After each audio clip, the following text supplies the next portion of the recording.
Okay.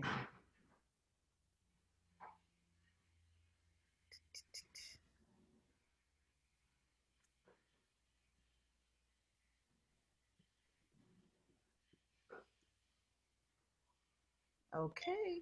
So before we begin, I want to go over some of the rules of engagement for the discussion series.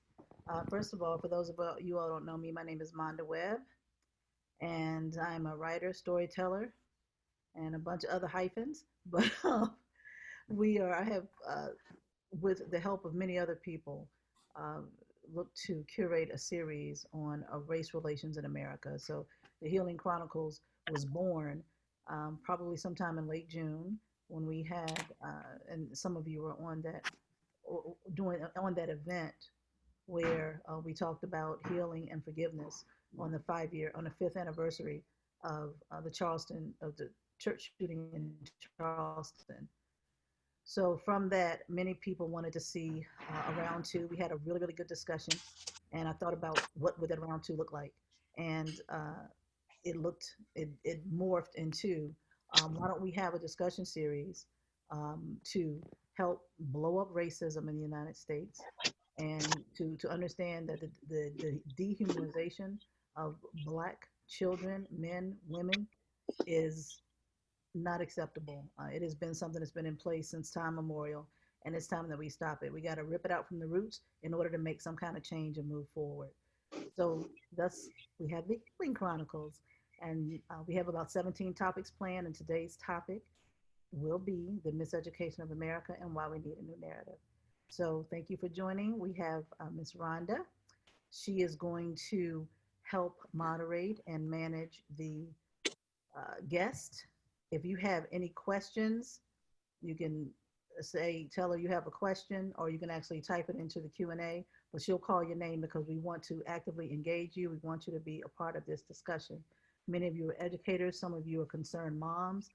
We have people from all over the country to discuss what the history of where we've been, where we are now, and where we need to go.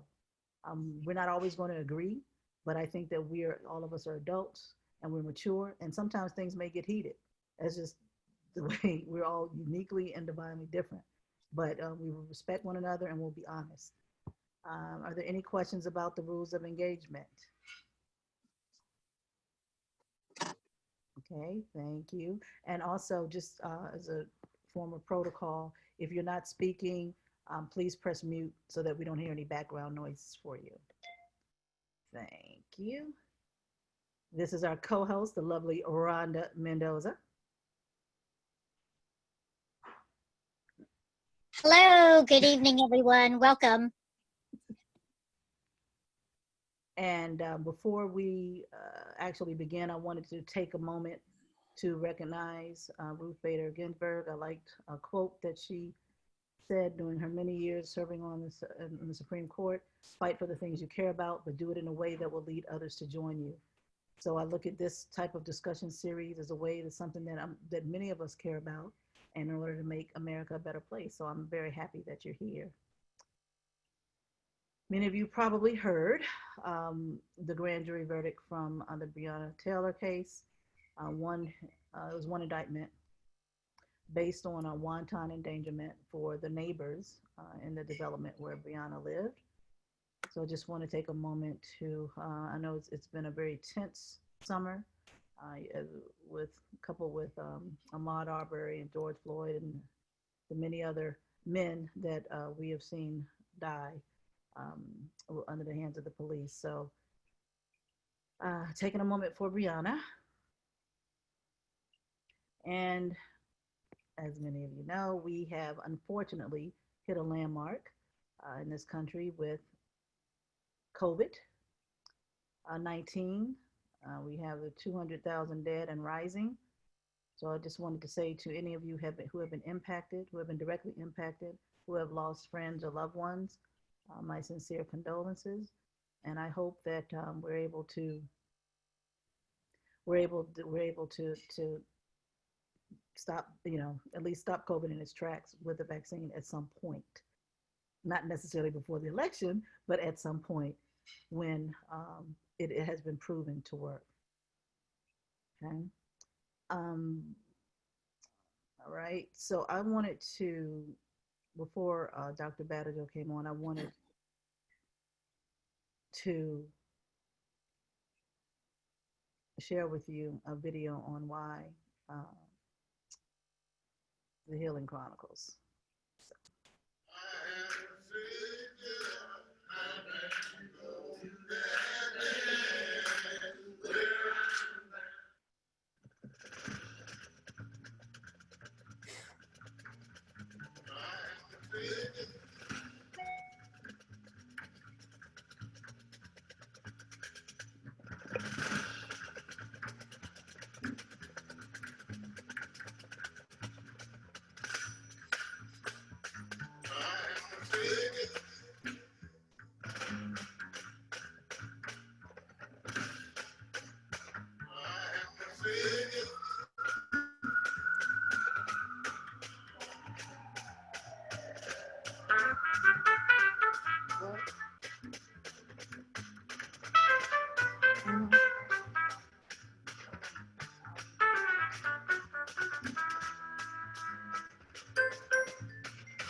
Right. So the spiritual that you heard, I Have a Savior, that is my uncle Levi Robinson Jr. and my cousin Carolyn, she's on the line, Dr. Solomon, and also my cousin Jennifer Felton is on the line. So they, and actually cousin Alan Dixon. So I'm very happy to kind of keep some of the family, some of the spirit of the ancestors with me and us while we take this journey. So I would like for the educators to introduce themselves, and then we'll introduce Dr. Badejo, and we'll have the history. So for those of you who are going to be speaking, what I would suggest is that you can retype your name. So Julie, you're fine. You've got she, his, hers, but you may want to retype your name to indicate um, your name and either title or school or something, that so when the questions start coming in, we can differentiate from the educators from the guest. Um, and if you wanted to know how to do that, I guess for me, I just right click on the name and I'm able to change it. All right, so I'm gonna stop the share and we'll have the educators introduce themselves. Okay, so I'm going to start with Roblyn Webb. If you can introduce yourself, tell me where you're from, tell me your philosophy on education. Roblyn Webb. I am the founder and CEO of Freedom Prep Charter Schools here in Memphis, Tennessee. And my philosophy on education is that education is the pathway to opportunities. Thank you. Sunjata. Sunjata Salam. I am also in Memphis, Tennessee, working at Freedom Prep. My role is currently titled the Chief People Officer. Done quite a bit, principal, co-principal, all sorts of things, and now I do Chief People Officer. I don't know that I have a philosophy on education per se, except for that I believe that our students need to be educated thoroughly, and that they deserve an education that is beyond what they are receiving currently. Thank you. And if you all feel like, oh, I'm seeing triple, Sunjata, Roblyn, my sister Danielle is on the line. Just call out to family, shout out. Who else? Oh, cousin Jackie, so Uncle Junior, that's his daughter directly. So, and Donna, nice to see you all. Thank you so much for joining us. Next, we have Julie Lake. Hi, everybody. It's great to be here. I'm Julie Lake. I work at Georgetown Law with international and multilingual lawyers, and I'm in Silver Spring, Maryland. And my philosophy of education is that multilingualism is not a deficit, but an asset. And that's something I try to let my students know. Thank you. Cousin Jennifer. Good evening, everyone. My name is Jennifer Felton. I'm kind of a retired educator. I've been an educator for 16 years. Currently, I am an education consultant in the Southeastern. So mainly I work in Alabama, Georgia, and Florida. My philosophy is all children want to learn. Doesn't matter. They all want to learn. They all want to be educated. Thank you. Thank you. Cousin Dr. Carolyn Robinson Solomon. Hello, everyone. My name is Carolyn Solomon, and I am a retired teacher at school principal. I worked for 31 years as a teacher, also as an administrator for many of those years. I'm currently, of course, retired. However, I am very much involved in a group called the Carroll County Concerned Citizens Council, for which I'm founder and president. And we are now working pretty much on the rims of all of the issues that we know as being systemic.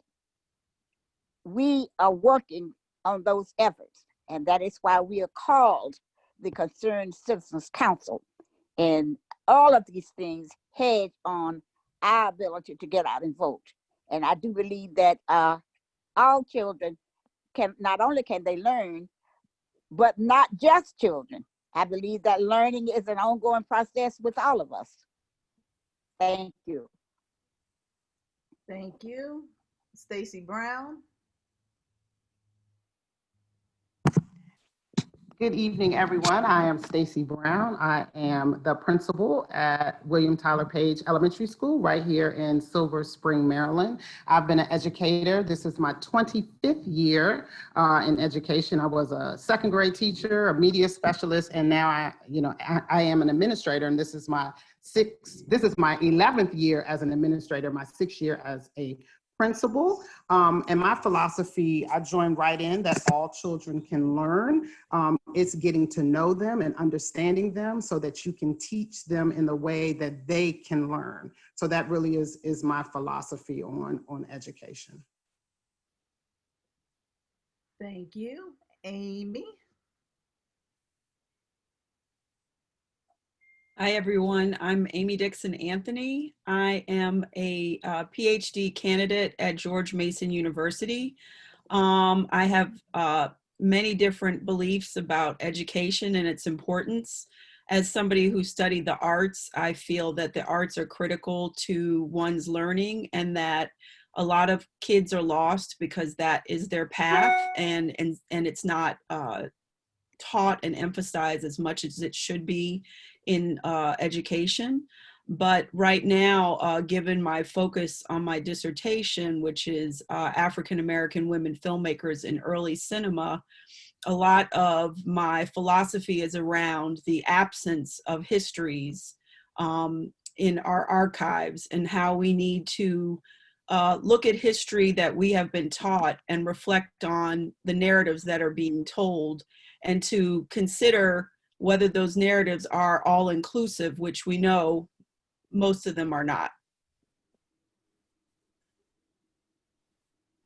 Thank you, Amy. Okay. Kyle.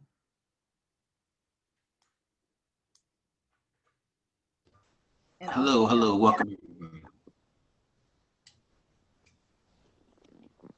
Me, Monda, is that what? Yeah, and I also want you Okay, to tell us about A Long Talk About the Uncomfortable Truth, as well as your Anti-American Racism Alliance. I just want you to just. Well, first, I want to say thank you to everybody and for being here, and to all the educators. I am an educator first and foremost, I guess, and always, as a former teacher, principal, also media director with charter schools in DC. Currently, we're working as a educational creation company where we're creating anti-racism programming, and we're working with some universities and universities and actually public and private groups within the country that we're doing A Long Talk About the Uncomfortable Truth. And basically what we believe is that specifically in regards to racism, is that we believe racism is a virus, and we believe that the vaccine is the truth. And so our programs are designed specifically to educate people, let people know the truth, the real history of what's going on as a shared history in our country, to help them to activate their voices. It's specifically designed for our allies, for non-Black people specifically, to activate their voices once they understand the truth and understand the struggle. And then we basically work with them and teach them how to not only activate their voices, but then activate their activism and go do something. So we've been doing this for the last 60 days. We've had over 500 people go through the program with some tremendous results, and just we're picking up momentum. So our mission is really simple. We're trying to gather a nation of anti-racists to really attack this issue. So I'm excited to be here to learn, because we do believe that education is the key. As again, coming from an educational background, we understand that this truth that needs to be spread, through our education system, is that secret weapon that's going to make the turn and make sure that this is a lasting change in people, because they understand the truth. That it's not about the emotion; it's about the emotion and the action that follows. So I'm excited to be here tonight. Thank you, Monda. Thank you. Dr. Badejo. Yeah, hi everyone. How you doing? I've been in education longer than I care to think. My first teaching position was in the 6th or 7th grade, where my assignment was to help other students who had difficulty reading to be able to read. I've worked in various kinds of positions: adult education, universities, the Job Corps out in California for a long period of time, trying to get people to recover from a variety of traumas. From my perspective, education is needed more now than ever, in part because of what we're seeing on the national scene, and some of the rationale for the anti-human behavior against people of color.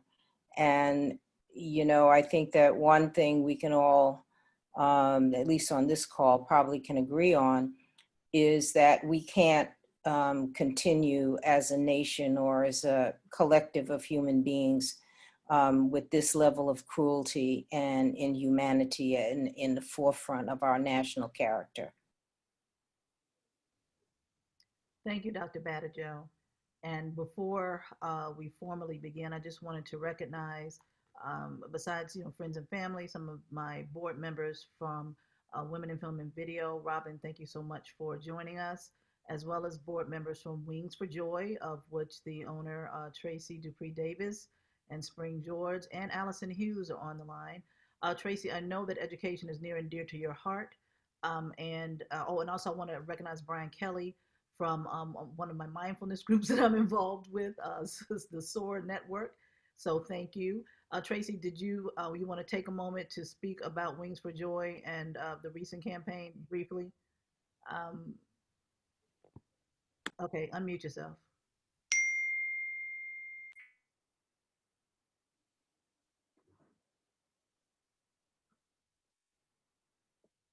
Unmute. I'm sorry, everyone, for that. But thank you. It's a pleasure to be here, Monda. Thank you for inviting us. I'm looking forward to learning this evening. For the last 20 years, Wings for Joy, we help families in need of guidance and support. And for the last 20 years, we have been helping students in underserved communities be prepared for back to school. We send backpacks with school supplies, and I know that's not necessarily such a unique thing. Many people do it.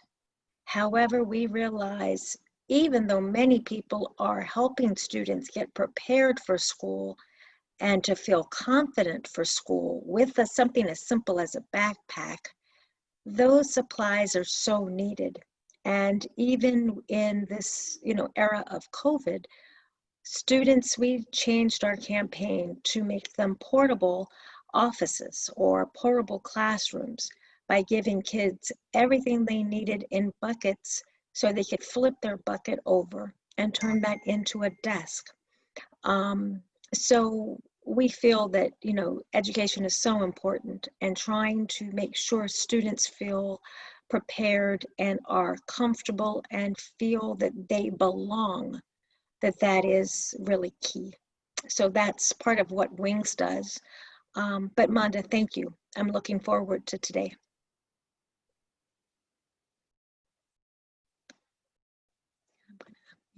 Thank you, Tracy. Ross, thank you. Great to see you. Great director of photography here.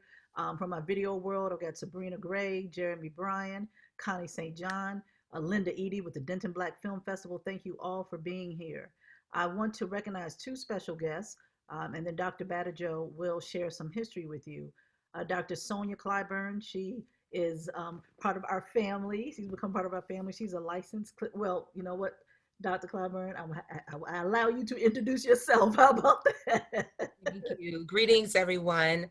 I am Dr. Sonia Clyburn. I'm a licensed clinical psychologist. I have a private practice in Kensington, Maryland. In addition, I am an assistant professor at the Chicago School of Professional Psychology. And I guess I am an educator in some degree, and I believe that all have the right of education and that they should learn in a variety of methods. So that's very important to me as I'm teaching and training and supervising my students. And I look forward to this conversation this evening. Thank you, Dr. Sonia.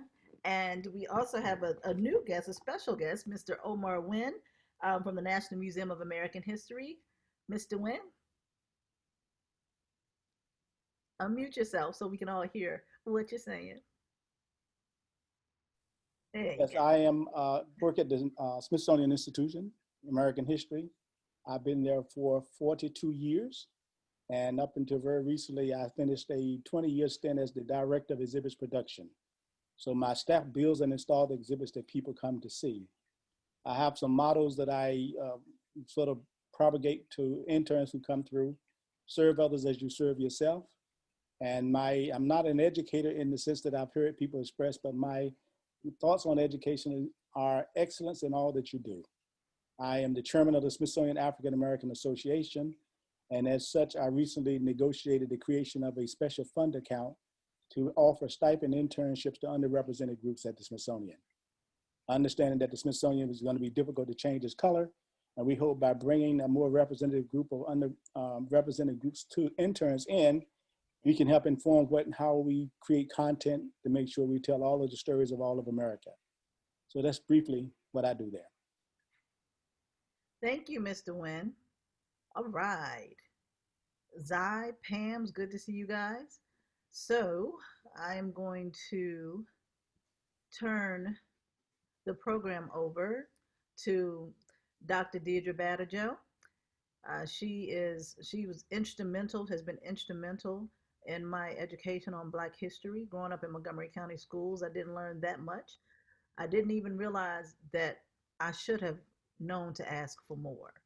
So when I attended the University of Rhode Island, Dr. Badejo was my teacher in several courses, and I'm just grateful that we established a relationship that has lasted for several years, and I love her dearly.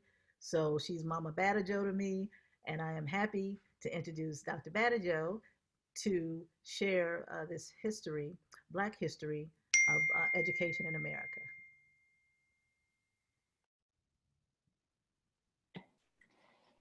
Thank you, Monda. I have to just say, and especially for those people here who are your family, I am so proud of you. I'm always bragging about you to somebody or another.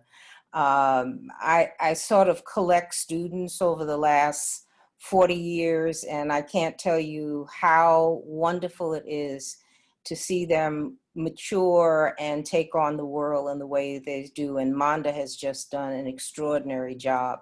She's always thinking, she's always looking to reach out and help other people. And she has a great deal of integrity. She is, believe me, a jewel in my crown of students. And I love her madly. And her mom, of course. we've come to be friends over the years. So thank you very much. I know we don't have much time, so I'm going to really go through some things very quickly so we can talk about sort of the contemporary issues right now. I don't need to dwell on Africa's past. The only thing I can say about it is that having lived in West Africa for, I don't know, roughly somewhere between 9 or 10 years, having conducted research there, I was a Fulbright scholar, I was a study abroad student. I've gone back and forth, I've lived there for a number of years. That the way that it is taught in the Western Hemisphere and the way that Africa is presented to our young people is very skewed. We do get, you know, the African kings and queens and that kind of thing, which is important in terms of self-esteem for young people, but it doesn't really tell us much in terms of understanding who we are as a people, why we are different, why we think different, what our core values are, what's the relationship between male and female, what's the relationship between our spiritual as well as our human side. And I say all of that because today as I was driving home to get ready for this evening, and I heard the announcement about Breonna Taylor, my heart sunk because the injustice is just overwhelming. But I don't think when we say injustice, it gets through. I want to change the dialogue so that we talk about our humanity and that the issue of humanity becomes the core discussion. It's not just civil rights. This is human rights.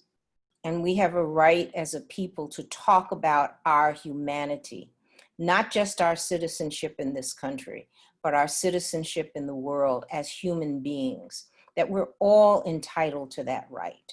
And it is just extremely important that we continue to emphasize that and to impress on not just people who want to listen, but mainly people who don't want to listen, that there is a shared human condition.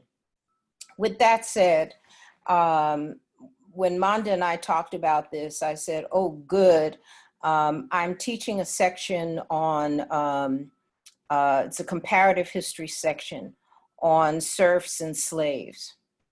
And I mentioned this because one of the themes that you're listening to some of these miseducated white folks who think that it's okay to try and destroy Black people, their miseducation is based on the fact that they think that only Black people and only people of African descent were slaves, and it's not true.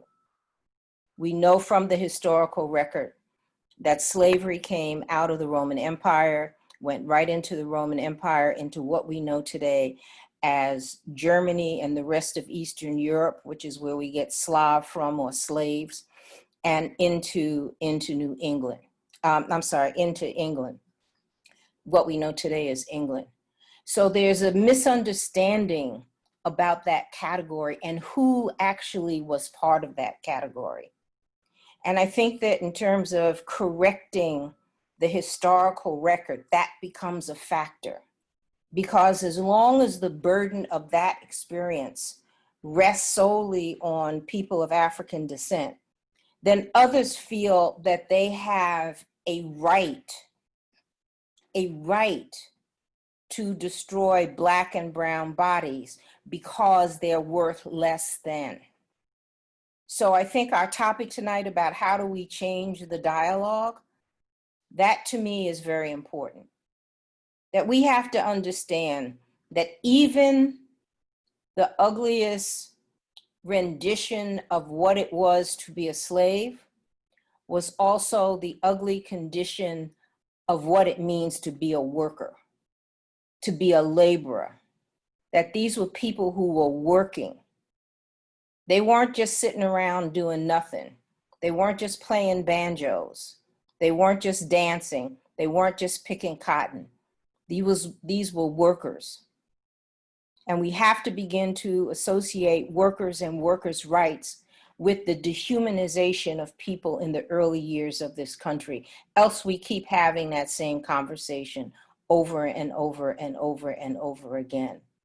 Because the way that Black and brown bodies are disrespected comes out of that historical context, comes out of that historical moment where if somebody is a slave, quote unquote, a slave, not a human being, a piece of property, then the rest of the society doesn't have to respect them because they are not part of the human family.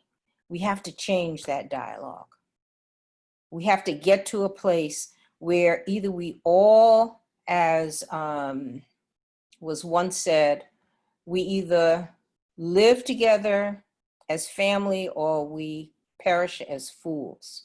And right now we're very close to perishing as fools because this kind of stuff today cannot continue. Let me give you the other point. And like most teachers, I've got tons of things, and Monda gave me 10 minutes, so I'm going to run through this real quick. James Inikori, who is a very well-known African and African diaspora scholar, concludes in his essay on serfs and slaves that when you look at the record between Europe and Africa at the same historical time period, that there were people in Europe who were similarly situated with one difference. In Africa, even people who were at the lowest rung of the socioeconomic order in the various kingdoms that existed had land of their own. That is not true of serfs in Europe. Another point that he makes out, most of the people in Africa, and I'm rushing, you can challenge me, please do, I can answer your questions. Most of the people that were sold into or captured and put on those slave ships were free when they left Africa. And in their minds, they were free when they got here. And we see that in the way that many people behaved. In fact, we can premise that the early populations of Africans who were brought to the Western Hemisphere, not just the United States, because most of them were taken to Brazil and the islands, and they were broken in the islands and then sent to the United States. But most of those people fought continuously to regain their status as free human beings. We have never stopped fighting to be free human beings. And the irony of that is that we have always been the ones who insisted on this framework of a common humanity. So while others are looking at us as being less than, we are constantly carrying the burden of saying, no, this is a familyhood of human beings. And we do it all the time, irrespective of how bad it is. Look at the people in South Carolina who forgave Dylan Roof. That's an extraordinary testimony to the way in which most Black people see the world. And that is in the traditions themselves. I'm not saying that Africans were saints. Oh God, no, there's no saint on this planet. But what I'm saying is that the world view is different. If we're going to change the way that we are discussed, then we have to understand what it is we're bringing to the table. We're not bringing a deficit to the table. We're constantly being put in a position where somebody wants us to look at ourselves in deficit. You're lacking this or you're lacking that. Or, you know, if you just got an education. Breonna Taylor was in school. Give me a break, man. You know, if you just didn't resist arrest. That young man shot in the back 7 times was getting in his own car. What arrest was he resisting? We have to begin to raise these questions very fundamentally differently, because there are people in the society, even our own people, who try very hard not to have to engage. If they're given the vocabulary and they're given the understanding that we are not coming from a deficit model, that's somebody else's model. We need to give them the language to talk through these difficult conversations. And yes, it is about fairness. It is about democracy. It is about justice, but it's more importantly about humanity. It's about humanity. And we have to insist on that humanity and change that dialogue. The other thing I wanted to just put on the table for further discussion is that when these incidences and these topics come up, there's always, and someone on the radio today had a good conversation around this, that people of color are the ones who are always asked to be peaceful. But the people who are perpetrating the injustice are never said that they have to be peaceful. Why would you shoot somebody in the back and they're walking away from you? You don't even do that in the cowboy movies. You know about in the cowboy movies, there was a law, a code of honor among cowboys. You can't shoot people in the back. That was in the fictitious movies. What happened? How do you shoot somebody in the back and expect that to be justified? It's not just about our humanity. It's about how people are twisting things to fit our dehumanization because they got the wrong narrative. They got the wrong narrative. We're competitive people. We have always gotten an education. Do you know that somewhere around 1820, early part of the 1800s, that there were about 4 million people of African descent in this country? 750,000 of those people were free. Some had been manumitted in the states, from their states. Some had been manumitted by deed. Some bought their own freedom. They purchased their own freedom. Some of them purchased the freedom of their parents. We have nothing at all to be ashamed of. And our kids need to know that people worked alongside of their relatives in slavery to buy their family out of slavery. We have to tell the story, not part of the story, not half of the story, not the story that people want to hear. We have to tell the story that there have always been Black people who believed in education, that there have always been Black people who used their money to forward their relatives. We always had a close sense of kinship, to buy their children, their wives, their husbands out of bondage. There's stories of people who were married. One person would be slave and the other one would be free. Think about how that influenced successive generations, where you have a commitment to your own people like that. You don't take your money and say, well, you know, I'm out. Some people did do that, of course, but it wasn't the vast majority. The commitment to the people is based on the worldview and the humanity and the possibilities of being able to reap the benefit of one's own labor. Because slavery, after all, was a system of labor. And the only way we're going to correct any of these things is to understand it as a system of labor. We say it all the time, but we don't think about it in a forward way. It was a system of labor. And the people who didn't have to pick the cotton were the people who made the people who did do it. They were the ones who made them do it. And what happened if they didn't? They might be right down there picking that same cotton. Does that sound familiar? We operate in this country on a system of fear all the time.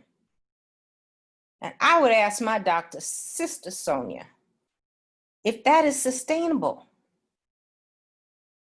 where human beings are being forced into fear 24/7, fear of their neighbor, fear of somebody who looks different than them, fear of somebody's making more money than them, fear that somebody has a better house or lives in a better community, fear. And I was looking at the TV, this crazy commercial that they have about something to the fillers for your lips and your cheeks and your this and your that. Oh my God. No wonder everybody's crazy. Because we are constantly being told we're not enough. If you remember, after the ACA was passed, some reporters went around interviewing people about how they felt about having insurance. And the guy said to, the interviewer said to some gentleman in the South, and, you know, what do you think about this? And he said, oh, well, I think it's a good thing. You know, maybe I can get my teeth fixed. This is a true story. I'm not making it up. And the guy said, well, you know, President Obama worked really hard to get that done. He said, Obama? I don't want nothing no Obama did. Can you imagine how this man has been taught to think for years? And if he went out and shot some black person, he would be a hero. He still wouldn't have no teeth though, but he would be a hero. That's the kind of root work we got to do. Because Monda said, you know, we want to talk about how to dig this up by its roots. Those its roots, where you can just feel that because you're not a person of color, you are better than everybody else. It doesn't matter your condition. You may need health care, but I'm not taking no health care from no Obama. He's not even a real American. How did we get here? How is this fear, Dr. Clyburn, used against us time and time and time again? And why do people succumb to it? Why is it okay for these cops that killed Breonna Taylor in her house, in her bed, to get off for her murder, but only one of them gets charged for a bullet entering the house next door to her and almost killing the person next door? How is that possible? Tell me that the law and order, where's the law and order? How do people get into a mindset where that is acceptable? And we have raised these questions year in and year out. We have sung, we have marched, we have protested, we have written pamphlets, we have got the education, Now, the rest of the society's got to pull up their bootstraps and work with us, because this is just not sustainable. It's not sustainable, and everybody knows it. Finally, and this, well, let me say two things. I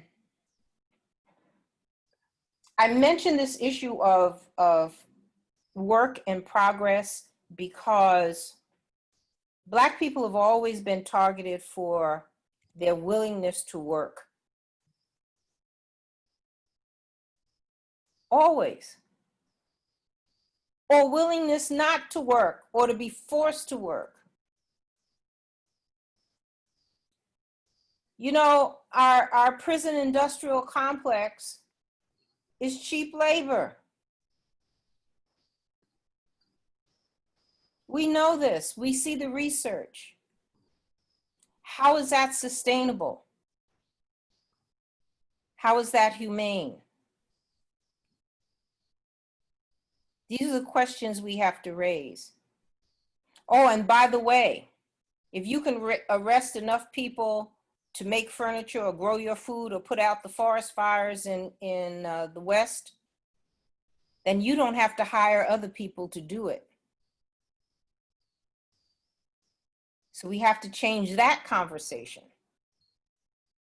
It's every time you are mass incarcerating people, you are also mass unemploying another group of people. Right?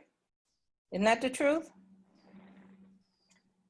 Finally, our future has to be based on education and entrepreneurship.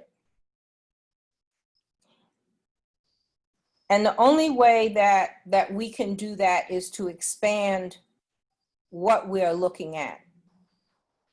If you can have a multinational corporation that's running all over the world doing this, that, and the third, Black people are also capable of having those types of relationships.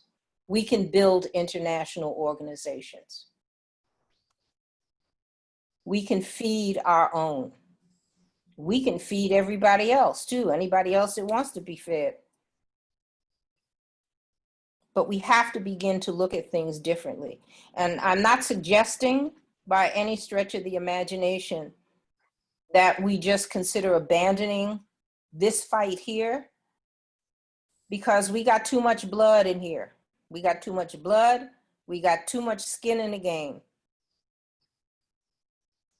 So we have a right to this. We have a right to it, and we have a right to call it out. And right now it needs to be called out, right? And finally, I want to change the way we look at racism to think about it as a psychological problem. Because where I started about human beings and human lives, it doesn't mean that all human beings are going to like each other. Shoot, we have relatives that we don't like, you know? We got people we have to work with we don't like. That's not the issue. Because I don't like you doesn't give me the privilege of destroying you. If I'm a mature adult and I don't particularly care for somebody, I still owe that person respect until the time where they have disrespected themselves or me or my family. So I think we need to talk about racism as a psychological issue because it doesn't make sense.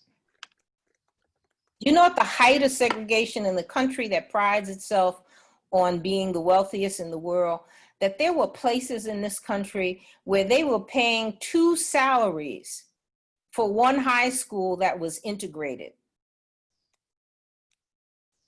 Half the students went in the Black side, the other half of the students went in the white side, and they had a Black principal for Black students and a white student for the white.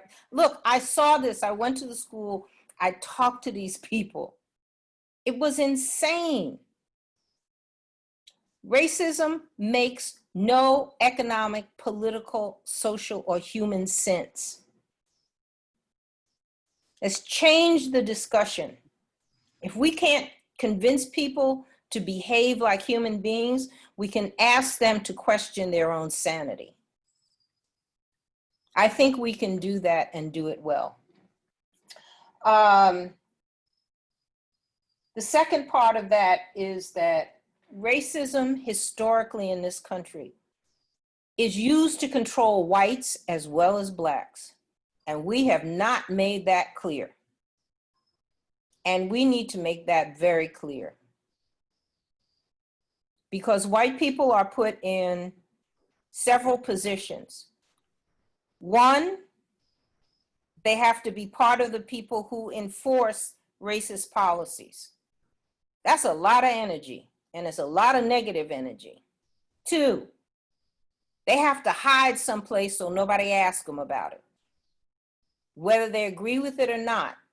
So they have to live these incredibly duplicitous lives.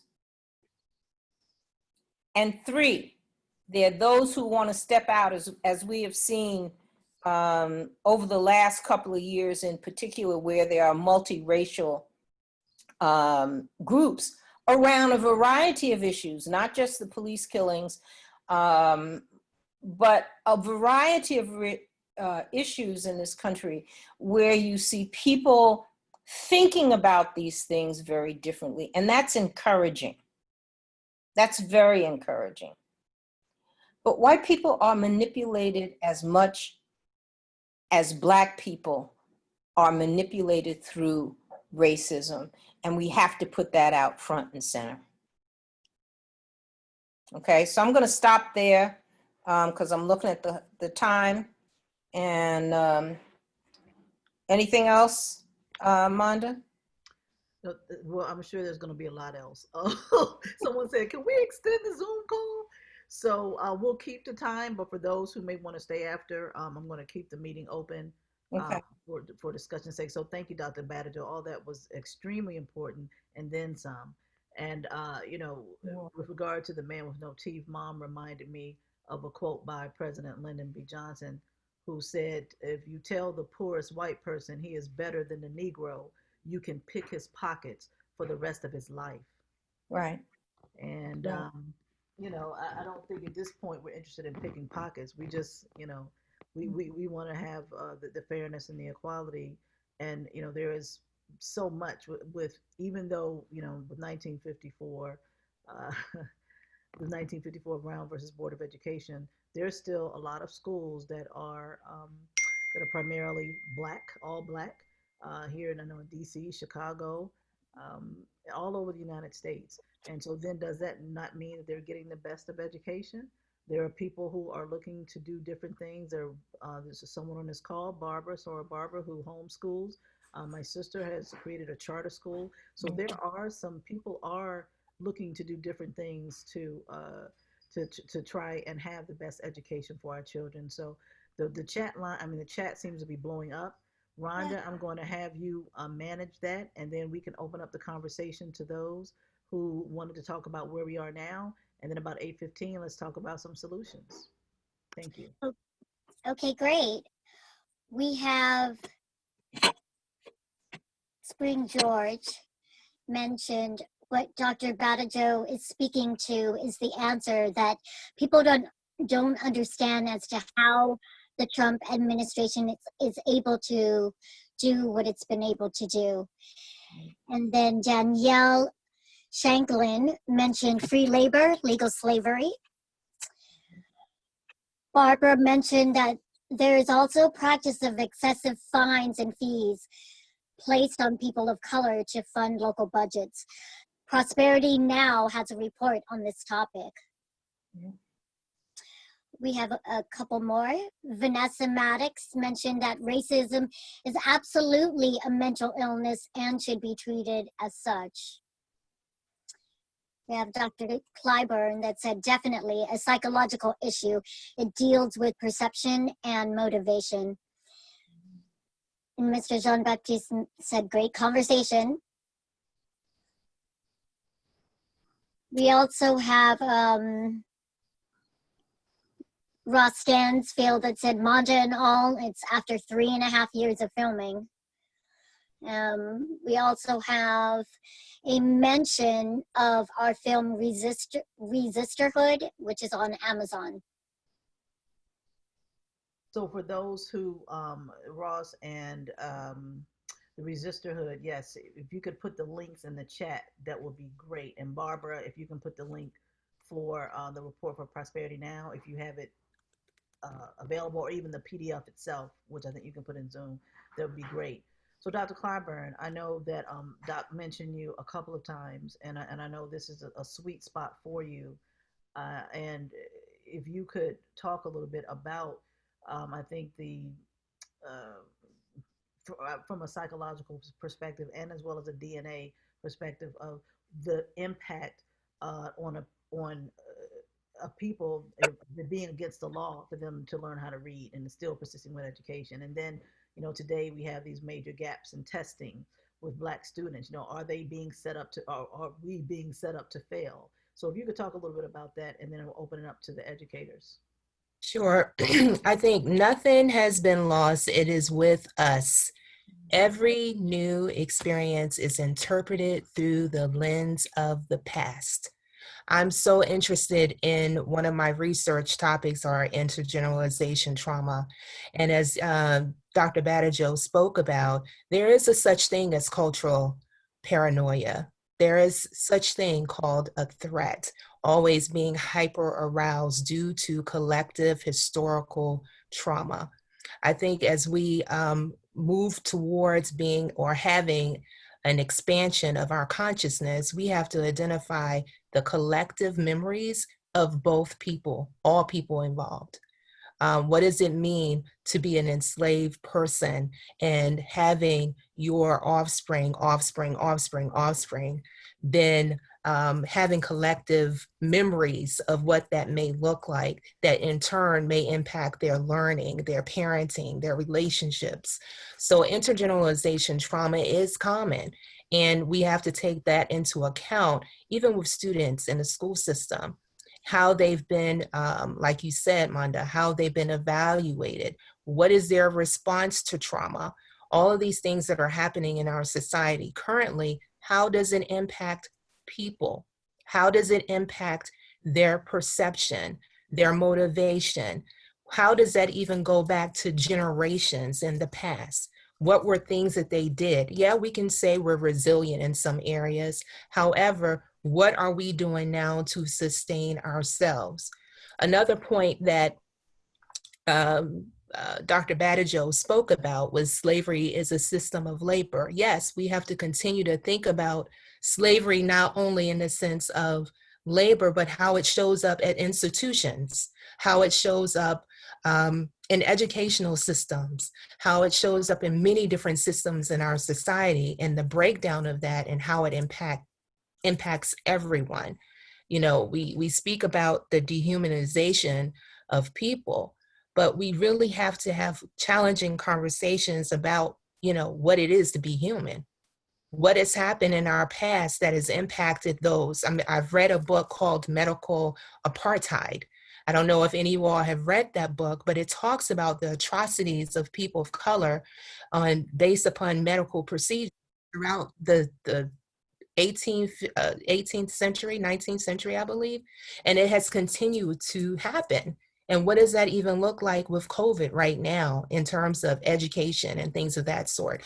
So I'm speaking about trauma and how it definitely impacts within our DNA, how it shows up in the school systems, in the medical system, how people view themselves and relating to other people. So I think it's very important that we really start thinking about it from a psychological perspective, because perception is the key. Mm-hmm. Perception is the key. And not all perception is correct. There's always a need. People always feel, if they feel a threat, they're going to try to do something to sustain that threat, to take care of it, to feel that need of safety and protection. But if they have a falsified sense of threat, then we're always in danger. So those are just simple things, or, just some things I wanted to touch base on. But I think from a perspective of education, it's very important to really think about intergeneralization trauma and how it shows up with children, with individuals and how it impacts their educational ability and their capacities. I know that was a lot, but in a short time period, I try to encapsulate everything.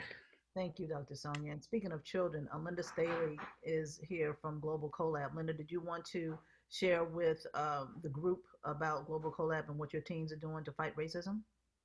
Yeah, thank you. I just wanted to say this is amazing, Monda. I am so grateful I'm here. I'm just going to share my screen real quick. Oops, I can't. Okay, so I put it in the chat.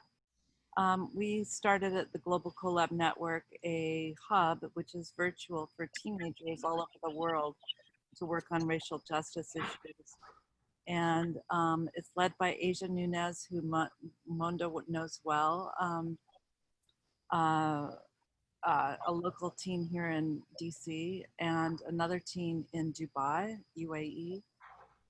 They have a number of efforts they're working on, but I put their link in the chat. So I think that's basically it. Monda has been a fabulous mentor to our teams that work across the world on all sorts of global challenges focused on the United Nations Sustainable Development Goals and film. And she has been our film mentor over many years. And I'm just grateful to you, Monda. But I'm super excited about the launch of this hub. This hub is also just created, and we're gonna be unveiling this week a racial justice arts challenge for teenagers all over the world. And then they also have made a mask that has racial justice now on this side and our logo of the hub on this side that will be up on our website. So we're trying to use, we have teens making masks on messaging, on everything from climate change to racial justice to gardening to voting, and more masks on mental health and wildlife conservation coming out soon. So I'll just put a link into our organization, and our Racial Justice Hub is focusing on implicit bias, this arts challenge, and they're very open to other things that they can do. So I would love it if any of you have thoughts and ideas and you want to come into one of our rooms. They meet weekly for an hour, and teens from all over the world are coming into a virtual room like this. Thanks, Monda. Thank you. Rhonda?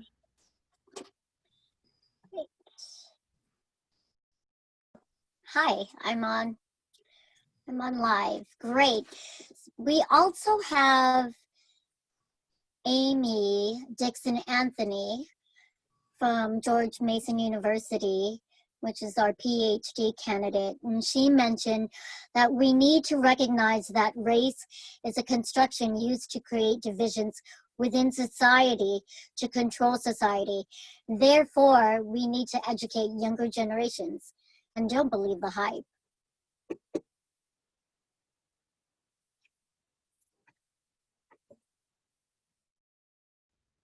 Thank you, Rhonda. So does anyone, I know that Barbara, you're homeschooling. Can you talk to us a little bit about your decision to homeschool your child?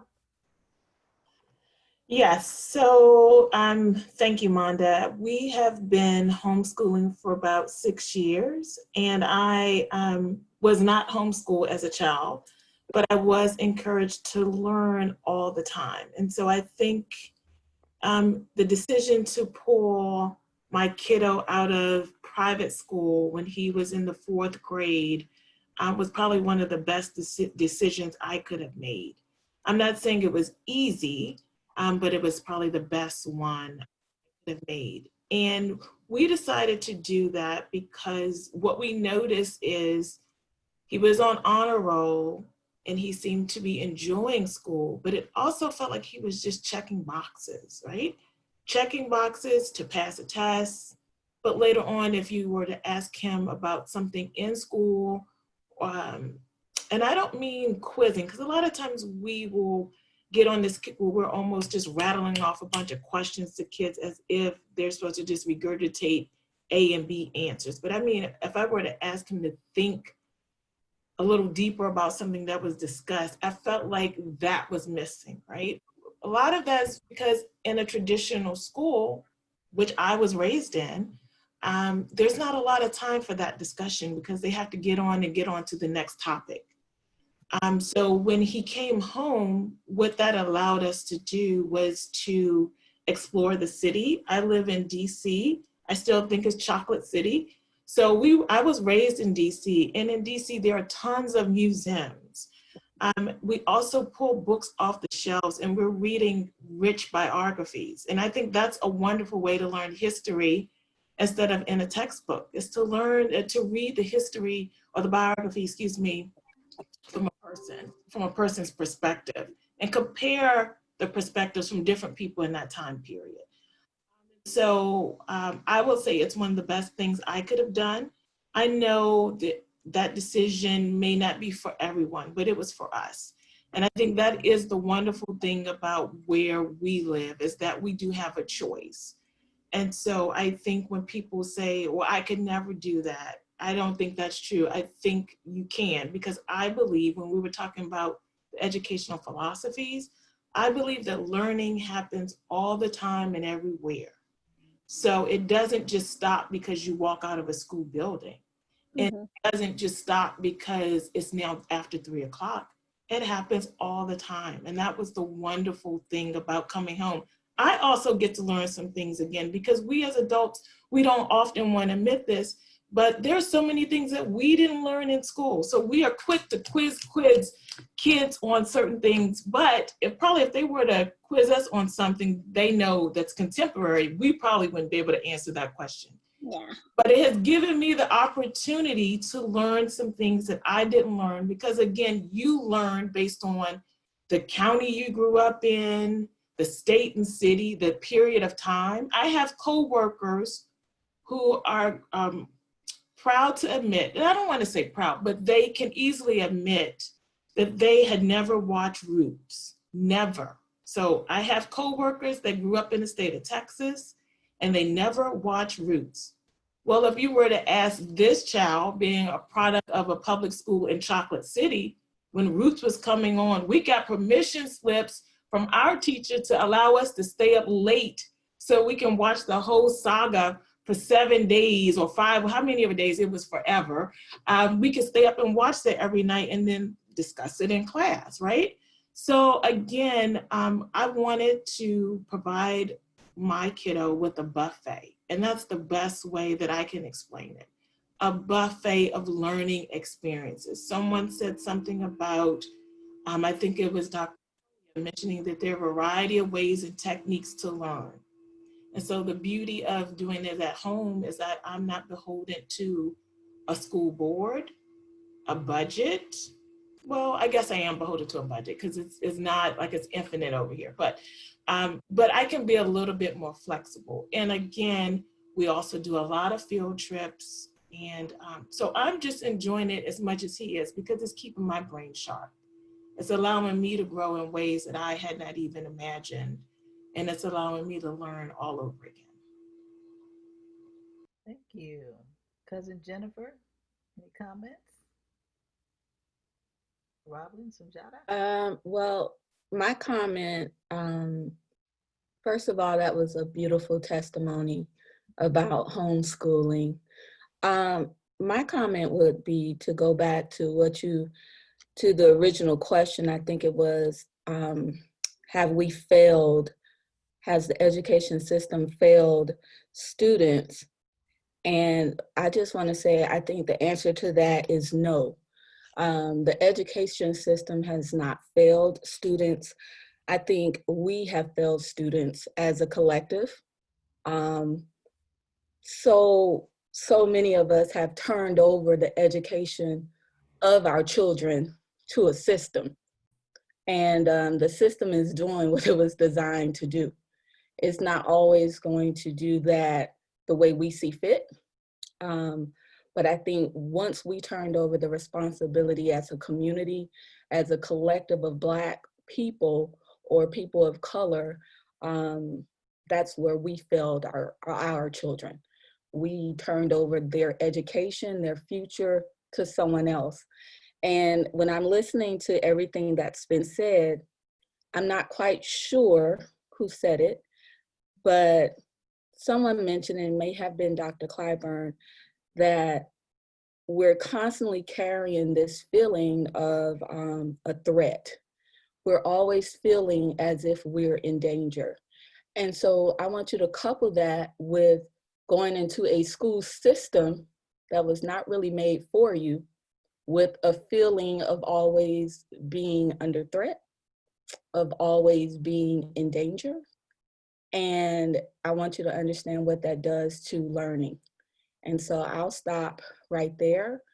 I don't think, again, that the system has failed them. We have failed them when we allowed other people to determine their future path. So I'll step back and let other people speak. And Monda, one thing I do want to add, I know that, and this is important because Jennifer just made a point that I thought of. One thing that we could do, even if our children are in regular school, in public school or private school, is that we can get back to our own cultural schools. And so my son was a part of a cultural school last year, and that meant that we came together in a community with other African Americans, and we took a deep dive each week on a different of relating to our culture. And so each family was responsible for providing the information. We came together over a dinner, and then we would get around a circle. We even had African drumming. They started off every session with the poem, "Hey Black Child." That was there, all of them, no matter what age they were, they had to stand up and say it. And so I know that in other cultures, when they're here in America, they go off Saturday and they have these cultural schools. And I think we have moved away from that to the point that, we're not happy with what we're seeing, but I don't think we make those changes. So that's one thing we could all do. So Amy likes art. This is not to put any pressure on Amy at all, but so Amy likes art. So maybe Amy hosts a Saturday drop-in. And so every Saturday, kids can come together with their families and they are working on some art that represents their culture. And they take a deep dive about where that came from and why that's important and what those colors mean. And so I think it's important that it's great that kids know a lot about, the latest video game and sneakers, but that won't last very long. And so we need to plant seeds that are going to be deep and seeds that will get them to think more. So I'll pause there. Thank you, Barbara. And speaking of thinking more, I'm going to call on, and the principals, I'm going to want to hear from you soon too, but I want to call on Roblin and Sunjata to talk about what they have done different with Freedom Prep and how they are working with the kids, from the moment they enter the school, from kindergarten until high school, they make them think about what college they're going to. So it's not a question of if you're going, it's a question of where you're going. So Roblin, Sunjata, can you guys jump in? Sure. I was trying to wait to see if she wants to jump in first. And I don't want to talk about the question you just asked. I want to talk about what everybody else just talked about. How you gonna do K to 12? No, okay. I'll say a lot about a lot of stuff, and I'll try and make it as cohesive as possible. I'm sure that some of it's going to be all over the place just because a lot's been said. To your question about what we do, our kids started pre-K through 12. It started pre-K and we go all the way to 12, and college is definitely an integral part of that, right? And so we do college t-shirts on Fridays. And when I believe her name is Barbara was talking about the drumming and those sort of things, we have Community Circle where we do African drumming. That is a sort of central sort of space and central thing to our culture. We're very conscious and sort of now more unapologetic about the kids that we serve, which are Black and brown students. And so therefore we want to make sure that Black and brown students aren't just receiving data points, but that they're they're consistently being affirmed of their humanity and who it is that they are, and being affirmed of humanity through their cultural expressions, right? Like that's how people connect with humanity, is through how we culturally express what it means to be human. And so that's also a part of what we do. So we do a lot. We've been doing it since 2009. We make mistakes, and sometimes, and sometimes we do really well. But our goal when we started it was to work with Black and Brown students. And when we first started, it was primarily Black students, and we just sort of got an influx of students, primarily from parents from Mexico, so Mexican American students, recently. But our goal was to work with those students to give them the best opportunities that they could possibly have. Right, we were in a community where the average score for the ACT was I think 15 at that time. And for those who aren't in the South, we take the ACT in the South. Most time in the Northeast, people take the SAT, but the ACT, the average score to get into college is 18. So that meant in our neighborhood, the average person could not go to college. And so our goal was, we knew that it was not the kids who were failing, that there was something wrong with the kids, but there was something wrong with what they were receiving. And that's no knock to the schools that they were going to. The schools they were going to and the people who they were facing, a lot of times were doing the very best they could with the very best that they had. But we just hope to be able to provide something to where that could begin to shift. And we've seen a shift, right? So a lot of our 12th grade classes, I think average score was 19 or 20. So we saw the shift in our schools. And real quick, the other thing that I want to say, listening to people talk about racism and race as a social construct, I'm gonna ruffle some feathers real quick if y'all don't mind. But none of those things, of course, I disagree with. But I remember people talking about integration in schools, and I'll never forget. I do talent, right? And so I do recruitment. I never forget going to Washington University in St. Louis, and while I was there, they were having a discussion about how charter schools are aiding to the segregation of schools. Right, that was the discussion. And I'm looking around this class, and it's primarily white students. I'm like, wait a second, y'all are having a discussion about segregation of schools with primarily Black and brown kids? Like, really? And so I asked, the first question I asked, because they were discussing this and the teacher was having them ask questions, so they wanted to ask me. And the first thing I said was, do you not find it ironic that you as a person not of color is asking a person of color about how we're segregating? Like, segregation is not just about bodies being in a particular place, but it's about power, right? And so even when there was the goal of integration was happening in terms of schools, it wasn't because we thought that we would somehow by osmosis get smart by being close to white kids. We hoped that by being in the same school as them, that their parents wouldn't deny, we thought their parents aren't going to deny them certain things, so then we will also not be denied those certain things. But it was never about being close to white people in terms of that. And I think sometimes the conversation around this goes to a space where we're like, we need to have more integration. And it's really, it is about an outward sort of idea of Black kids and white kids learning together, this sort of idea, which was never the point in the first place. And so I am very proud to be in a school that is primarily Black and brown. Very proud of that. I'm very proud to be in a school that's primarily Black and brown, and that the adults are primarily Black and brown. And I hope to continue to be. That's why I got to education. And the last thing I will say that may ruffle some feathers, when we talked about racism as a mental illness, that makes me a little scared whenever I hear that. I understand it completely, right? Because you have the county that has the most welfare cases in Kentucky, which is primarily white and Republican, yet they continue to vote against their interests. That is absolute insanity, right? And so I understand as a mental illness. The thing that scares me about that is the power that is associated with racism, and that whenever you allow, whenever those who are in power can say, well, this is just a mental illness. I've seen what those in power do when they say something's a mental illness, right? When crack cocaine and drugs were infesting our community, they did a war on drugs. When the opioid happened, it was called an opioid crisis. and you saw commercials about it, and there was discussion about how to help, which should be the human thing to do next. But I'm always concerned that that means that those who are being the primary perpetuators of racism are not held accountable for what it is that they do. That scares me. While at the same time, I do understand that there is something absolutely psychologically wrong with someone who does this sort of thing. But I don't want to lose the sort of racism is a system of power.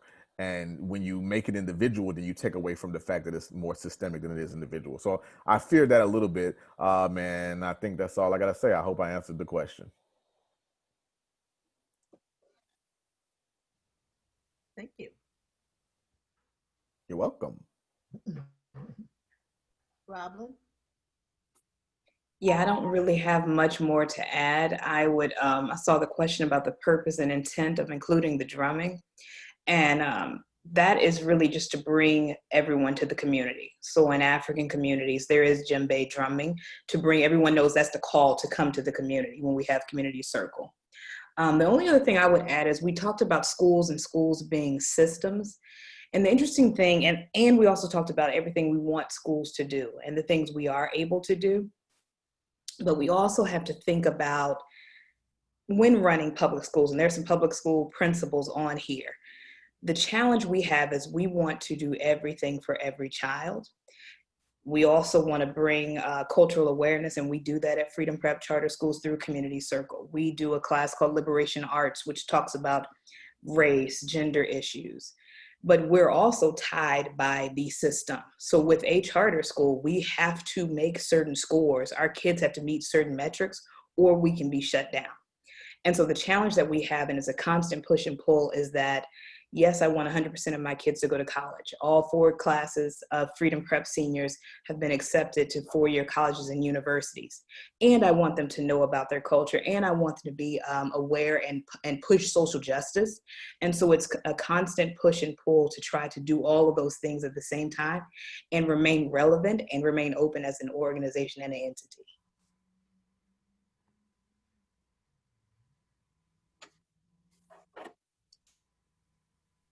Thank you. Can I speak? Yes, please. I just want to speak to the fact that when we made a decision about where to put our daughter, we have an 8-year-old. We ended up putting her in a French immersion school. And we were looking at public schools and private schools and everything in between. And when we saw this opportunity to basically give her a global education, it seemed like a wonderful fit because we didn't want her to define herself as being either Black or white. We wanted her to understand that the world was bigger than that, and that we wanted her to feel comfortable in her skin as an African-American / African Caribbean girl in America, and to know and to be comfortable working with and socializing with children and families who represented the world. It's been really a great education for my husband and I as well, because, for example, in 1 year of her education, she's been at this school, Lycée Rochambeau, the French International School, for 5 years now. And in her first class, she had 17 different nationalities in her class. And in the school as a whole, there are over 55. And she's now fluent in French and is starting Spanish. And they say if she stays through 12th grade, she'll be speaking 3 to 4 languages. And I think that beyond just the skill of learning a language, it is, as I said, kind of taking her out of this paradigm that America has shaped about, one or the other. And that was, like Barbara, I grew up in DC, and that was the world that I always knew. And unfortunately, I also didn't learn much about my own history. I always took the class that wasn't like the traditional class because I wanted to learn about African-American history. So I would take the African-American literature class or et cetera. So I wanted to educate myself about my heritage. But the thing that's great about her experience is that she's gotten to know people and their traditions, because it is a part of the tradition of the school. Like they'll have potlucks and people bring in food from their cultures, or parents, grandparents' day, they come in and talk about the different things they did as children from where they are from all over the world. So we hope that it is working for her. We feel that it is. But it's tough, especially during COVID, because we would have to help her with her French, and I'm not that good. So it was a challenge, but you know, we feel like it's been a great experience so far. Thank you, Amy. The principals, Dr. Solomon, Stacey Brown, any comments on what it's like to have to run a school and be responsible for all the kids? Yeah, Carolyn go ahead. Solomon. Go ahead. Carolyn Solomon speaking.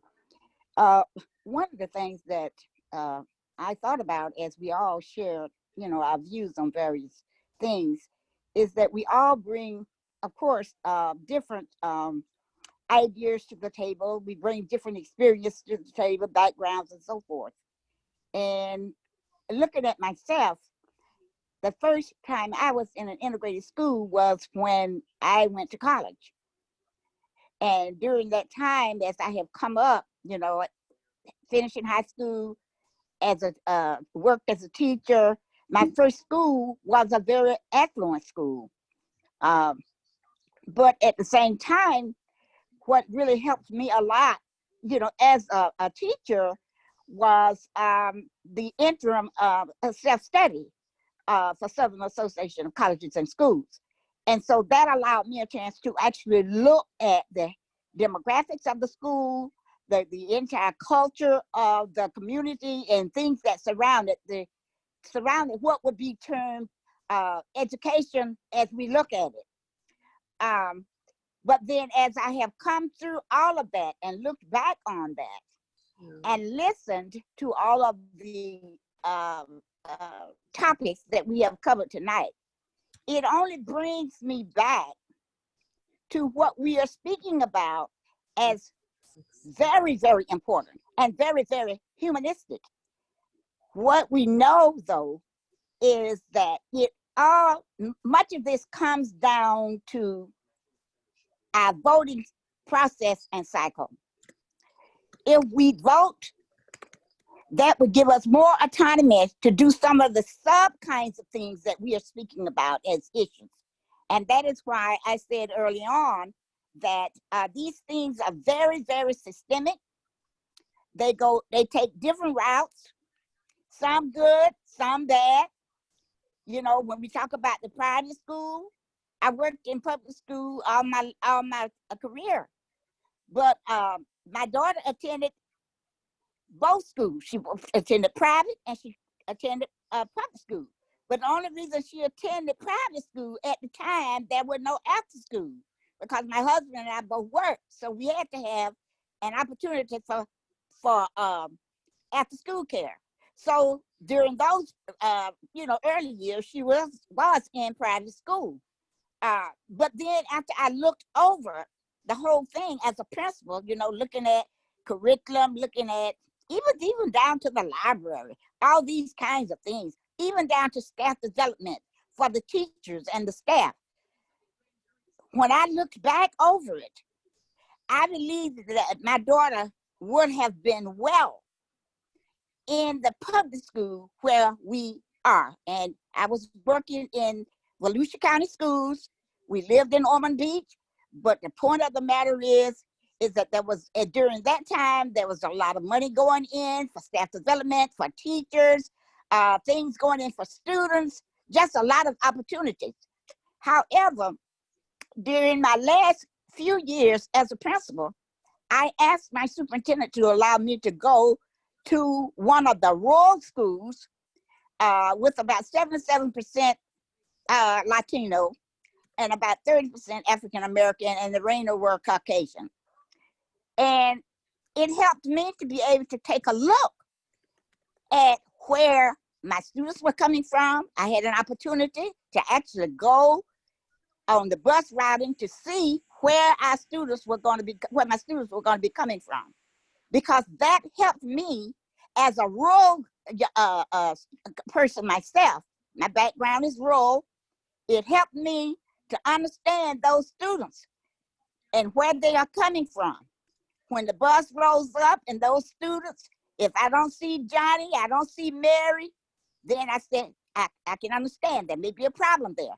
So all of these systemic matters impact learning to a tremendous degree. And there are so many facets of it. As a principal, you wouldn't have enough time for me to go through all of it. Thank you. I had to laugh at that because that is so true. Again, I'm a principal in Montgomery County Public Schools, and everything that, I've been here, I was literally taking little sticky notes as I, say, yep, that's what we do. Yep, that's what we do. And when you think about, being a principal, I know someone commented that they're proud that they're educating, predominantly Black and brown kids. And when everyone thinks of Montgomery County, they always think that it's not Black and brown. But I work on the side that we call the NEC, the Northeast Consortium, as the zip code would say, the 20904, where we are predominantly Black and brown. And I always feel that, and it might just be the way I feel, that I'm always fighting for my kids. I'm always fighting to get programming. I'm always fighting to make sure they get meals. I'm always fighting to make sure we get our supplies. And even though, we're in this county that's supposedly, so predominant and, lucrative, but we still have to fight for our kids. And as a principal, I believe that you can provide your students the opportunity of programming, because yes, even though you do have a system, you do have to follow the guidelines that the Board of Education put you can be creative. But you can be creative. So things that I've done as a principal for my school, we have programs like MESA, where we've partnered with Johns Hopkins. We're the only elementary school in Montgomery County competing in the math, engineering, science, technology program at Johns Hopkins, and we compete against other schools. And when we walk in, we're Black and brown. I made sure there was an opportunity to put a Spanish immersion school in like I said, the NEC. And I was one of the schools where we put the Spanish immersion, but along with the program that came to us, I also ensured anyone that was not in that Spanish immersion program, they also got world language as a special, which no other elementary school in Montgomery County was doing. So you have to kind of feel your passion as a principal and ensure you're pushing those programs in for your students, because there are so many roadblocks in front of you a lot of times with your students. You have, some are hungry, some need clothing, some mental health, some special ed. You have all these things that you have in front of you, but you can't stop providing things for your students because all these factors are in place. But but then with all of that said, you still have to make sure you're hiring the best people for your students. You can't just say, oh, everybody just come on in, anybody who wants to teach can teach. No, that's not how it works. So one thing that I pride myself on is my teaching staff looks like my students. I don't try to have a staff where it looks complete opposite, where some schools, that's what you see.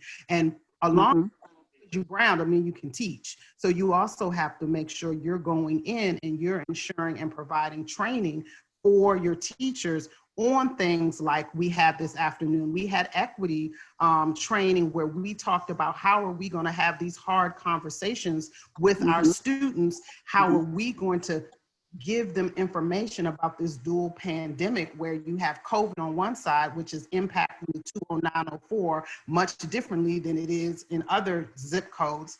And then you also have the racial injustice. So we're also working with our staff to say, how can you, if a child, once you have these conversations, what tools can we give you so that you can support kids? Because we just always think, oh, it's a teacher, we give them a lesson, they're going to know what to do. And that's not fair. So you also have to train your staff to work with your population also. So it's a lot of pieces to being a principal. It's just not a one hat size fits all. You're That's doing right. multiple programs. And again, like I said, you're trying to provide as much as you can to enrich your students in a way that some families, like, you know, I'm glad Barbara's able to do all those things with her son, but you have many families that they work all the time. When they come home, they might be home by themselves. So you have to sometimes step in and provide that programming to enrich your students. So I agree with so many. I had all my stickies here writing stuff down. Thank you. Stacey. And one other thing to the group, Carolyn Solomon again, is that the schools that I mentioned, you know, I agree with you in terms of the parents many times might not know. And that's because the kids are coming from different arenas. And it takes a principal who understands where it is these students are coming from, the kinds of conditions they are coming from. That's right. And there's no way you can understand them unless you understand those factors. And that's the affective approach, in my opinion, that comes together with humanity and humanism. You have got to understand where these students are coming from and what are their needs. You know, clothing, food, all of these affective needs need to be met before learning can even take place. And my thing is, you know, when I hear things on the news and all of this about what it is educators need to do and blah, blah, blah, well, you know, that's fine, but I don't see any teachers at the table. I don't see any principals at the table. I don't see any food service people at the table. I don't see any custodians at the table. I don't see parents at the table. It takes all of these things, and those things are all called curriculum. It takes all of those things to make the school run and more. You cannot run a school with this little thing and that little thing. You've got to have all the stakeholders at the table and have the kind of conversation that we are having now. Thank you. I'm so glad that Stacey mentioned the importance of hiring not just someone because they want to fill a slot, but hiring great teachers who understand the students. I think that is so important. I think back on my own education, I had some phenomenal teachers who really believed in us and instilled the importance, not only just, they didn't just pour that knowledge into us, the book stuff, but about having pride. And I mean, I just think about, I loved growing up in the 70s. I mean, it was just a phenomenal experience. I never felt like when I walked into the classroom, like the teacher was just there to collect a paycheck. And so, Stacey, I really commend you, and I'm so glad that you spoke up about that, because having a teacher and having a set of excellent teachers makes all the difference in the world in a child being strong and knowing who they are and becoming a great adult. So I think that's probably why I can stand so boldly on the decision I made, because I know what has been poured into me. And so, Stacey, I'm so glad to hear you say that. Thank you. Okay, so I promise, guys, we will stop at 9. This is such a rich conversation. I'm so glad to be a part of it, although I'm not in education. I really appreciate you. And I know, Julie, we haven't heard from you from a lingual perspective and in Georgetown. So if there's something that, wait, is Julie still on here? I'm here. Oh, okay. Is there something that you want to contribute? I just wanted to thank everybody for all that's been said. I've learned a lot, and it's been a real honor to listen to everyone's perspective. I think I work with adult learners who don't speak English as their dominant language, so I'm always thinking about how to bring language liberation into the work that we do as educators, and thinking about creating space for people to see, like,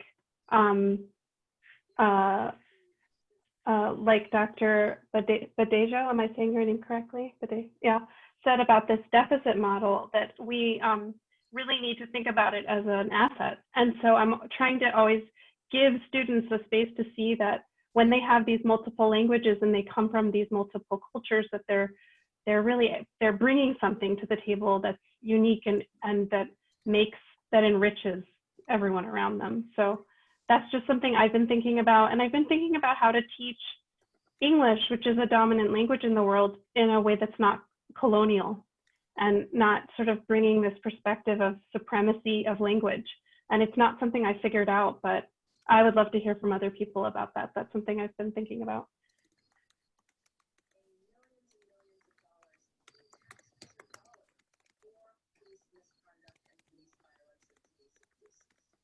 I'll say something to that. I think one of the things, just going back to what we do in schools, I like how you worded bringing supremacy, like English is the supreme language, because we do teach through that lens, that English is the supreme language. The way we do things here in the US is the best way. Everything about school is kind of pushed through that lens. But a few years back, I kind of had an awakening where, you know, if our conversation tonight is about change, you first have to find things that you need to change within yourself. And so one of the things that I had to change in the classroom was I had to learn to honor the students' language, right? So I had to learn to honor how they spoke. I had to learn to stop saying things like, you know, telling them that they were speaking wrong or they were speaking bad or that's improper, because as soon as you do that, you negate who they are, you know. And so I had to teach my students, you know, there is a different language that we can use during this time. But I had to teach them that it was nothing wrong with their language, but I also first had to internalize that. That there is nothing wrong with speaking, you know, what I call the native tongue. If this is the language that I learned from home, I have to honor that, and I have to honor the student's language. But first, I had to also deconstruct the idea that this was right. It's just different. And once I did that, you know, I began to do that with so many different things, because one of the things that school does is it helps us to assimilate into a culture. That's what it does. And that is passed from one teacher. So my teachers pass correct behavior to me, and then I try to instill that correct behavior in my students. But as an adult, now that I'm older, I challenge that within myself. Who said this was correct? Who said that this was incorrect? And so, you know, I love what you're saying, Julie. I think that's great that we honor what everyone brings. No culture is supreme. Right. I'll apply it now. Excellent, cousin. Thank you. Anyone else? What kind of solutions do we have? We've got 14 minutes. Observations, comments? Well, I have one comment. We just have got to vote. Our folks have just got to get out and vote. That's the only thing I can tell you.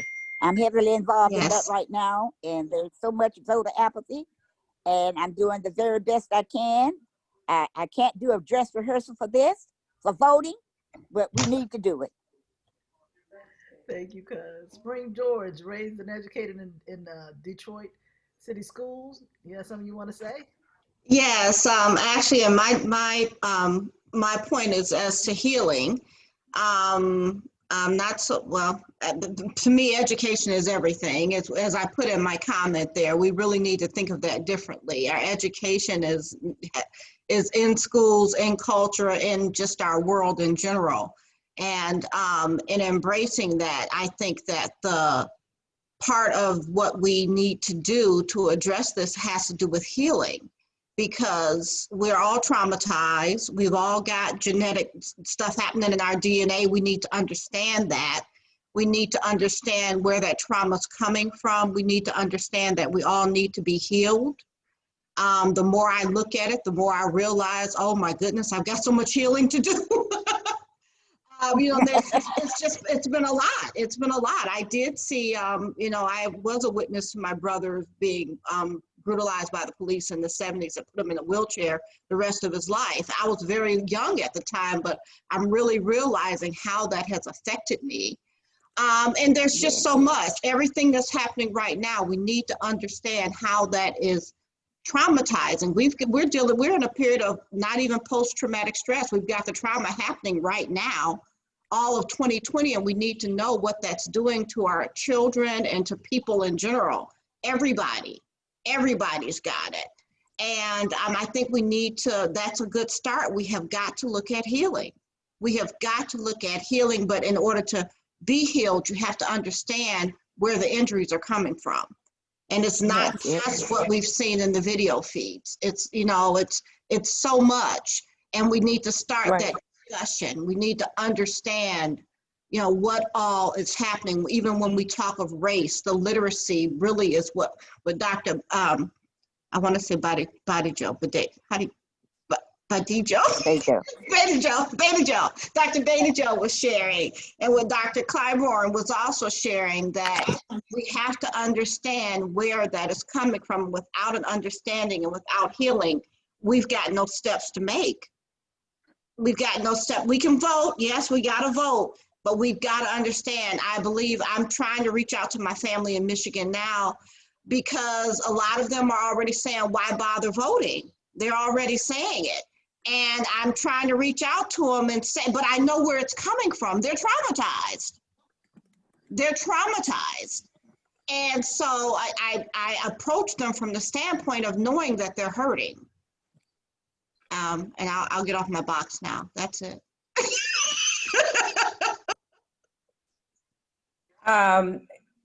If I may, as Spring was speaking, I thought about those children at the border.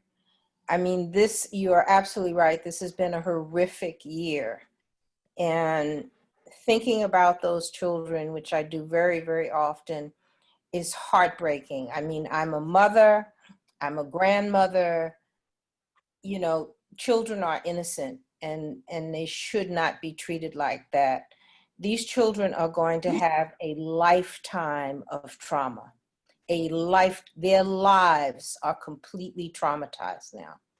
If they let them out tomorrow, they're still going to be traumatized. Yep.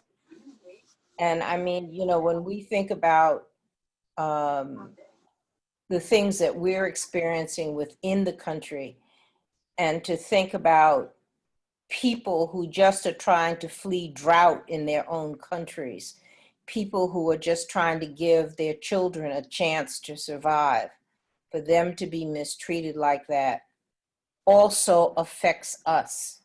And I think you're so right, Spring, that the collective trauma that we're all experiencing, this has got to be the worst year. 2020 has got to be the worst year just for collective psychological trauma and emotional trauma. It's not just psychological, it's the emotional trauma that goes with it. So whatever we can do, voting, vote, take people. Listen, I can put somebody in my back seat and they can be socially distanced. I can fill up my tank and run people back and forth to the polls or wherever they got to go. I'm willing to do that. I can't do like I used to do and start walking around like I used to do. But That's those That's are me. the things I can do. So whatever we can do to get people, encourage people to vote, we need to do it, because it has to be a lot It has to be a lot. The margin has to be a lot. Yes. There's not going to be anything to fight for. If we go through this 4 more years, there's not going to be anything to fight for because there won't be anything No. left. There won't be nothing left. So this has been great. I've enjoyed everybody. Thanks, Monda, for inviting me. Absolutely. Thank you, Monda. For being here. This is Omar. And Hi, Omar, thanks. And I have been listening to this discussion with intensity to make sure that I am current. And so the last couple of comments sort of resonate with me. I define healing as the absence of suffering. And so I'm going to leave this conversation with the backdrop of everything I've heard, but I will try to, when people talk about trauma, to me, trauma causes suffering as well. And so I'm going to try to think in terms of how what happens in this country brings trauma, and what are the steps would it take to alleviate the suffering of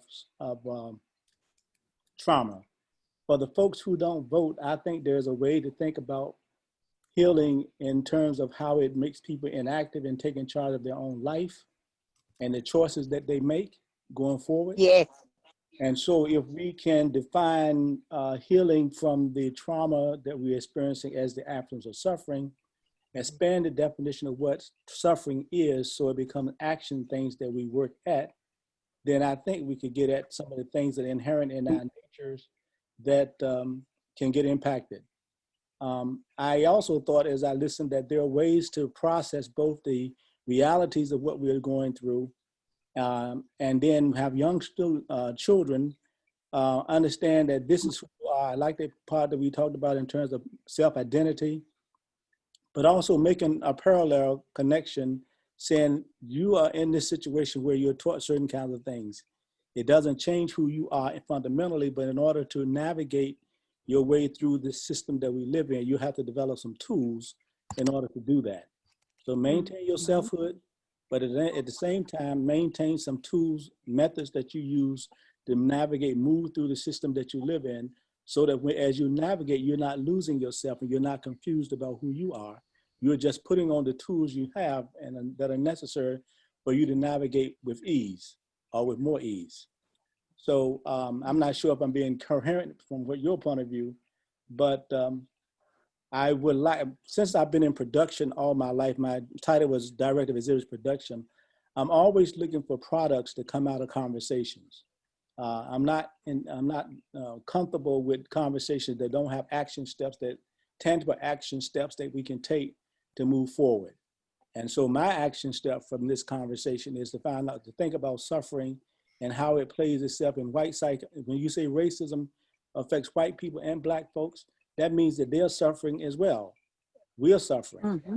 And if we can define what that suffering is and the components, the attributes of that suffering, then we can develop a common language that we can share across the racial divide, and then take some action step to get at what that suffering is, and then take some action step to alleviate the suffering.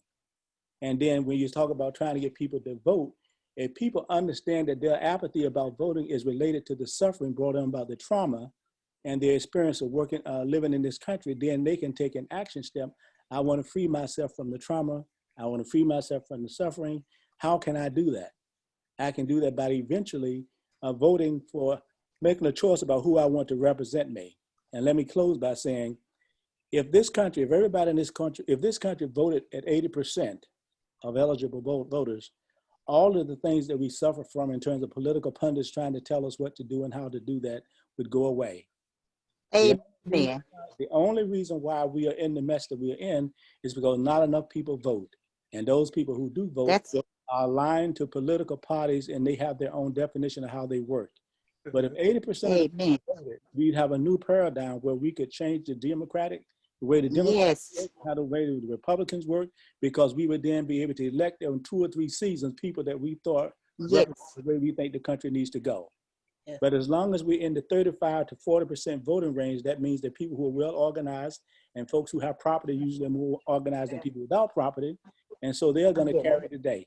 So Just sort of rambling on about some things, but it's been a very educational process for me. But I will have some thinking to do, and I probably will have some follow-up conversations about what I've learned here tonight. Very good. So, Mr. Omar, please reach out to me if you ever would like to collect a group of teens together to help influence or participate in any of your, I guess, however you formulate the ideas for your exhibits. Well, let me say this. I have been working at interns for a long time. I got to the Smithsonian internship program, and I've been in supervisions for 26 years, and I've had scores of interns all of those times. And so I changed my duties recently because I wanted to devote full time to bringing in the underrepresented groups. It is my passion for being at the Smithsonian at this point.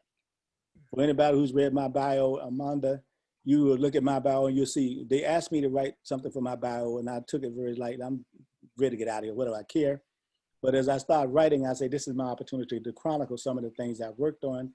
And by the time I finished, I was inclusive and I had written 4.5 single-page list of all of the projects that I have worked on at the Smithsonian. So my time at the Smithsonian is already set.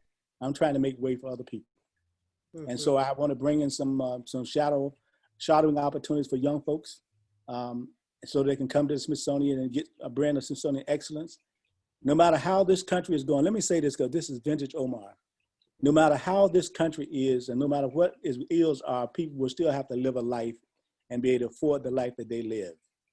And when we teach them excellence of what they do, they will be able to navigate their life. And the second thing I say is this: there is no reason why what we have experienced should handicap us beyond a certain point, because people come to this country from all parts of the world where they've seen their mothers and their fathers beheaded and all kind of gory things. But what we can measure, they can come to this country, reorganize their life, be productive, and be happy. And so for the things that we are dealing, there are mental things that we deal with, and we can find a way to get at what their mental suffering is and get out of that. And we should be able to pick up the pieces of what has gone wrong and establish ourselves in a new paradigm where we're thriving, even in the midst of what's going on in this country. Some people will get ahead in the pandemic.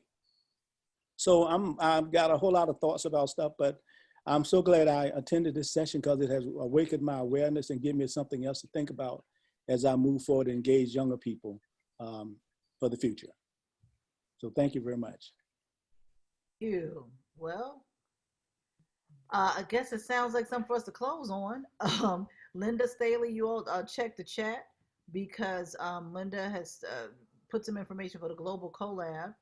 And our next topic will be October 23rd, Wednesday, Politics, Polislicks, and Politricks, Why Our Vote Matters. 80% of which are children of color. So thank you. And Ross, you sent a video, so I'll make sure I share that with the I'll share that with the group. So thank you very much for that. All right, Rhonda, anything we're gonna wrap up with in the chat before we shut it down? Anybody have it? Daddy, thanks for joining. My father came on. Thanks, Dad. Anybody? Yes. Hey, Monda, can you introduce your mom and dad? Well, yeah. So, Yeah. so so my mom is not camera ready, and neither is your dad. But you can introduce us and hello to the group. And then there's my other mother, Mama Linda. So is Ma Linda near you, Dad? Yes, she is. Okay, hi, Mama. Hi. No, it's no camera on you. Oh, okay. We're staying in the block. So yes, and let's see what else. Danielle, thank you. My other sister, she hung through to the end. Appreciate you. Yoko, thank you all. You all have been absolutely amazing. Lemmy, I don't know you, but thank you for joining. I'm going to put this on YouTube and I'm going to put it on the Facebook page, The Healing Chronicles. Zai, one of my newest real estate clients, I appreciate you. Thank you for joining. And we will to Mr. Omar's point, have some action items, what we want to leave with. And I'm going to type up some of these notes and whether we have to give them to educators, I don't know if we're talking about any policy change, but something will definitely come out of this. So I appreciate you all. We also have Monda's Twitter and Instagram. Thank you, Rhonda. You're welcome. Well, that's it, guys. Thank you, everyone. This has been awesome.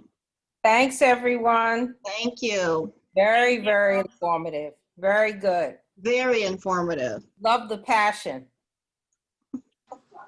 Good night. Good Good night. night. Everybody. Good night. Good Thank you, Monda. Thank you. Okay, Mom good night. said she enjoyed it. Thanks, Ross. Tell your son I said hello. Yeah, I'm gonna send you some other things. Okay. So, and what would you like me to do with those? Well, you look at them and then you tell me what you think and we'll talk. Okay. But you need to see Resisterhood. It came out yesterday. It's already won 5 festivals. It's in 16. Cheryl, the producer, has 12 Emmys. Oh, that's fantastic. I worked on it 3.5 years.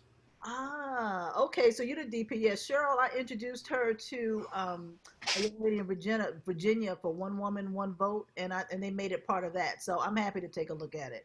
Oh yeah, it's really good. We could have had a series. So many things didn't get in. The thing I sent you with John Lewis, it's not in the film. Okay. Okay. Because there's only so many threads you can do. You know, we're telling the story of 5 people, and one of them, Margaret Morrison, marched with Lewis and Martin Luther King. She's 84. She uses her walker to keep protesting.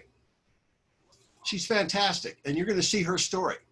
So is it okay to push those out? I mean, do I have permission We want to get it out. We want to push back. The whole idea is to try to win with voting and to change the country back to what it should be and get better. Okay. Like what you're doing. Thank you. No, I am happy to share. That sounds, I mean, unseen footage. I feel really privileged to get that. So well, I've shown the John Lewis to a few people, but it's not in the film. And it's him at a press conference on the Hill talking about kids in cages. Okay. And of course, he's being very John Lewis. Yeah, yeah. I mean, you know, he's 2018, so he's, you know, it's not towards the very end. Yes. I wanted to meet him, and his people had whisked him away. So I met some other people, including Luis Gutierrez, who is in our film. And you'll see who that is when you see the film. Okay. All right. It's deep. And it was great being here, and great job, and more needs to be done like this. Thank you, Ross. Much appreciated. Yeah. So my pleasure. Okay. And great panel. Thank I'm going to leave and let you continue having fun. All right. Bye. Bye. Hi, Gabby. How are you, sweetheart? Her birthday's Saturday. Oh. She's gonna be 12. No way. Lord have mercy. What happened? Anyway, nice job, Monda. Thank you. So for you, Stacey and I, wait a minute. Oh, it was Blair, because you were at Tacoma and I was at Eastern. So we've been friends since high school. Yeah, we've been friends since high school. Yes. Right, 10th grade. Because you were there in 9th grade. Remember, I wasn't there in 9th. Oh, yeah. Yeah. We've been friends since 10th grade. Good golly, Miss Molly. I know. Oh, but you know what? Let me stop recording because. Oh, yeah. You're still recording. Mm-hmm.